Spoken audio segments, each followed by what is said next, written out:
Hi, welcome to Algebra 2 lesson 4-1, but let's talk about topic 4, rational functions. How do you calculate what functions defined as quotients of polynomials and what are the key features of their graphs?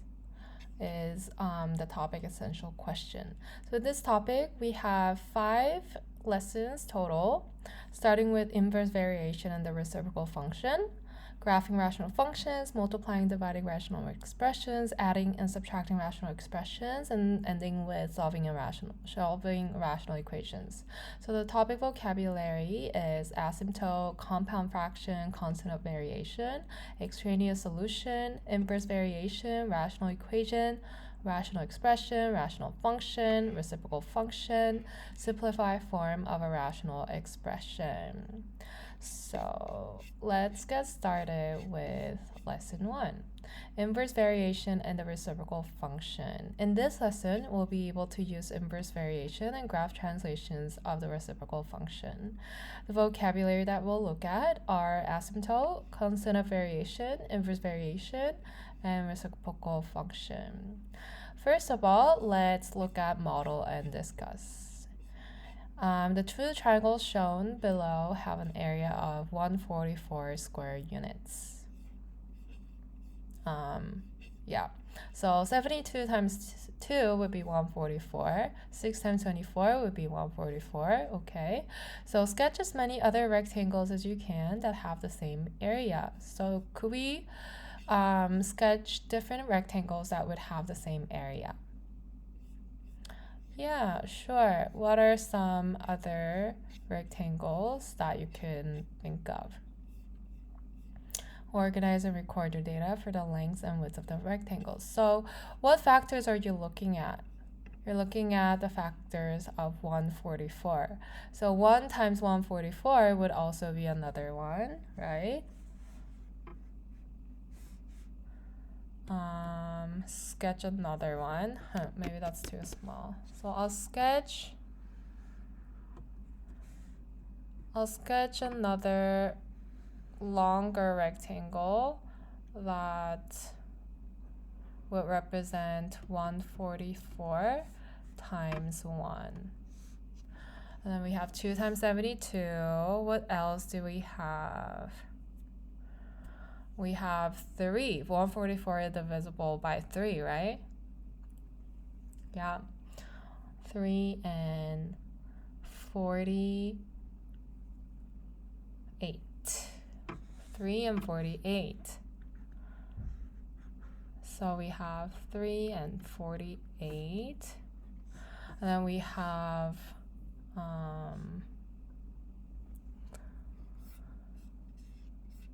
4 and 46.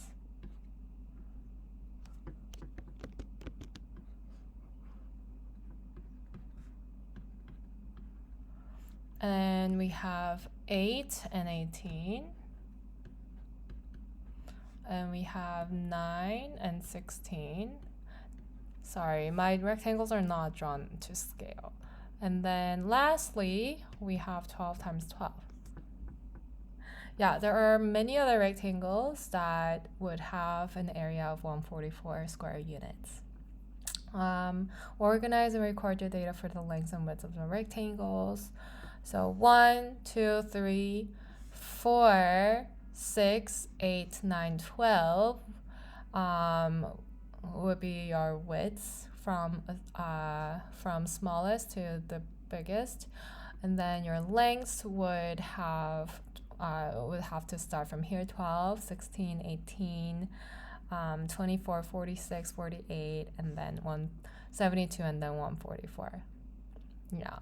So part B, considering rectangles with an area of 144 square units, what happens to the width of the rectangle as the length increases? So as the width of the rectangle increases, the length of the rectangle decreases, right? Yeah. Something that's interesting. So as the width increases, the length decreases.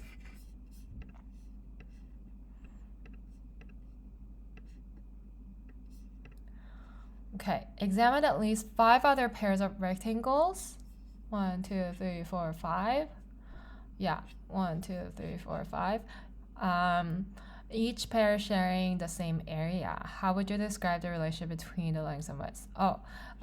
Describe other rectangles that have different area, not 144. So for example, 5 other pairs of rectangles. So for example, what's one pair? So just 2 rectangles that would have the same area. For example, you have 2 times 12. That's 24. What's another pair? What's another rectangle with the same area? 24. 6 and 4. Yeah, so this is a pair. This is one pair. And then what about another pair? We have, let's do 9, area of 9. So 3 times 3 would be 9. And then you have 9 times 1. 9 times 1. This is another pair. So this one width is as width gets bigger, that's 3. The length decreases, right? Same for this one. What are some other pairs? So let's do 5 times 5, and then we have 25 times 1.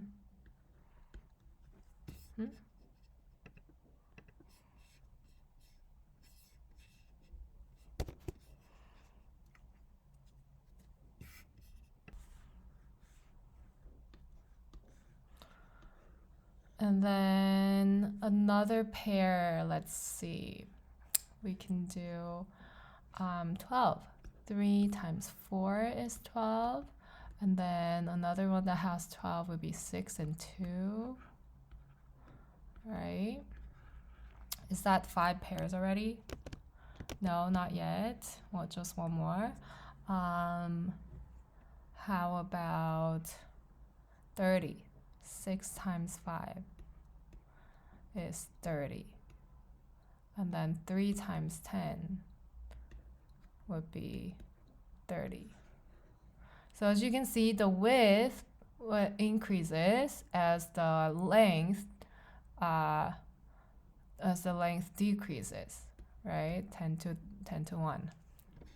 So looking at least 5 other pairs of rectangles, each pair sharing the same area, how would we describe the relationship between the lengths and the widths? In each pair, the lengths and the widths are different by reciprocal factors, right? Yeah. So in each pair, the lengths and widths are different by reciprocal factors. Okay, so we have looked at the introduction of our lesson. So in this lesson, we're going to think about this essential question: how are inverse variation and reciprocal functions related and represented? Let's look at example 1. Identify inverse variation. How do you determine if a relationship represents an inverse variation?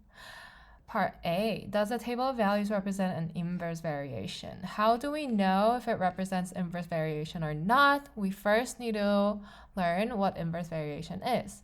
An inverse variation is a relation between 2 variables such that as one variable increases, the other decreases proportionally, just like we just looked at in the introductory question, right?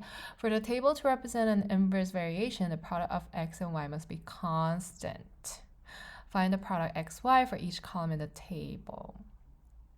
Okay, and you can't just have a relationship where one variable increases and the other decreases. It has to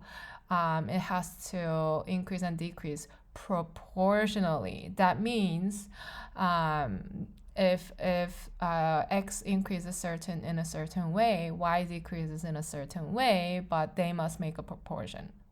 So if you multiply x and y, as you can see, they will have the same number. they will have the same product. So 1 times 12, 12. 2 times 6, 12. 3 times 4, 12. And then y is decreasing as x is increasing, right? So this is an inverse operation, inverse variation. So yes, this is an inverse variation. And then part B, does the table of values represent an inverse variation here? Find the products and see if they're all the same. Otherwise, they're not proportional, right? 1 times 20, 20. 2 times 17, 34. Oops, already different. And then all the other products are different too. So the x values are increasing and the y values are decreasing, but they're not doing so proportionally. There's no proportion. So the product is not constant. So the table does not represent an inverse variation. So you can say no. Okay, so let's look at try number 1 in the next page. Determine if each table of values represents an inverse variation. So look at parts A and B, look at the table and see if one variable increases as the other decreases, but with proportion. So you can first figure out the products for each pair and see if they're constant. So pause the video, see if you can do it by yourself. Come back when you're ready for answers.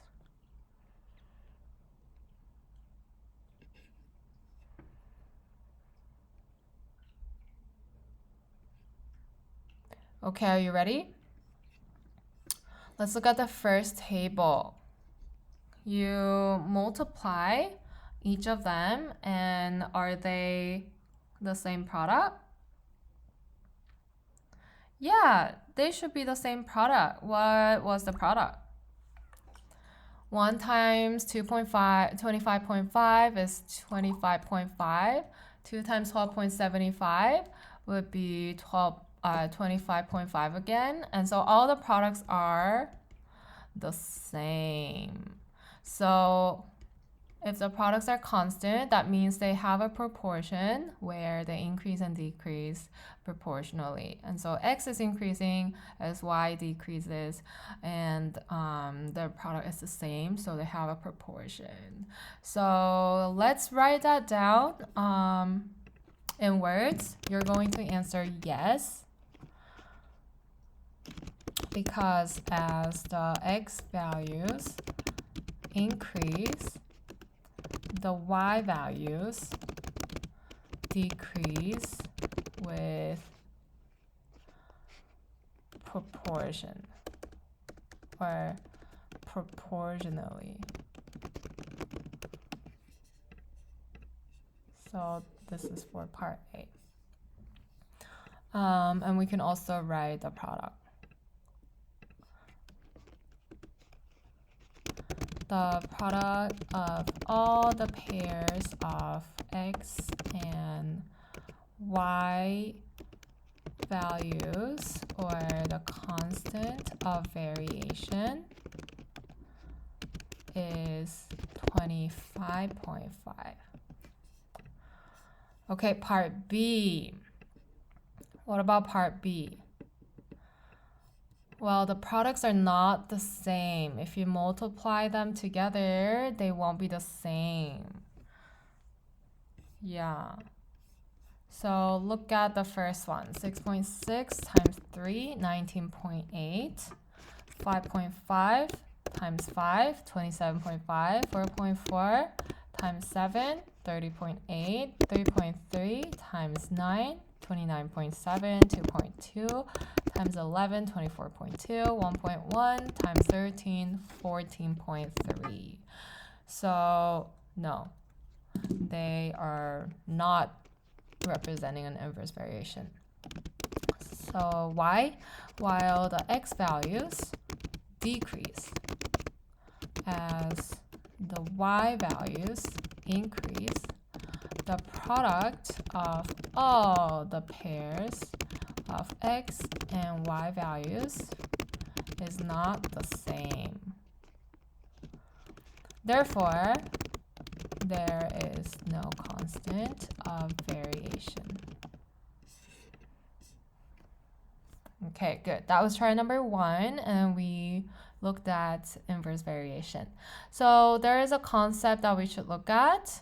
I already talked about the concept of variation here, but this is exactly what constant of variation is. The product with the product of x, y are called is called the constant of variation. So when a relation between x and y is an inverse variation, so first of all, it has to be an inverse variation. We can say that x varies inversely as y.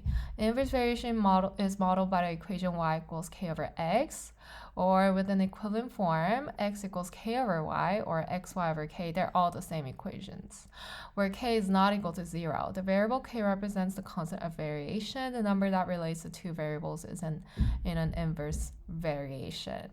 In this table, the constant of variation is 24 because x times y would be your k, which is your constant of variation. Okay. Yeah, so we'll continue with the next example too in the next video.